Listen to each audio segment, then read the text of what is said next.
बघा पोलीस भरती 2023 चा प्रश्न आहे, पाहून घेऊ. दोन संख्या 2:5 या प्रमाणात आहे.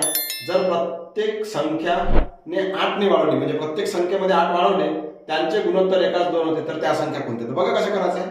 आता आपण हा रेशो मॉडिफाय करत असतो, उभा टिपरा सारखा पाहिजे. उभा टिपरा सारखा आहे नाही, तर रेशोने मॉडिफाय करू आपण. तर याने 3 टाइम करू, ह्या रेशोने 3 टाइम, याने 3 ने गुणू आपण.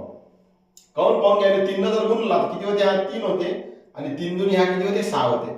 आता बघा बरं, उभा डिफरन्स बघा, याच्यात एकचा गॅप आहे, याच्यात कितीचा गॅप आहे? एकचा. तर याच्यामध्ये उभा डिफरन्स एकचा आहे, तर किती वर्षाला वाढवला म्हणते? 8. तर 1 ची जी व्हॅल्यू आहे ते 8 होते. 8 ला वाढवायची आणि संख्या 1 म्हणजे 8 होय. तर तुम्हाला दोन्ही संख्या विचारला, तर हिचा रेशो 2 आहे, 8 दोन्ही किती झाली? 16, आणि हिचा रेशो 5 आहे, 8 पंचे किती झाली? 40. तर 16 40 हे आन्सर आहे. 16 40 सेकंड नंबर. तर असा रेशोला मॉडिफाय केला जाते. याने 3 टाइम वाढवला, आपण डिफरन्स घेतला आणि त्याला सॉल्व्ह केला.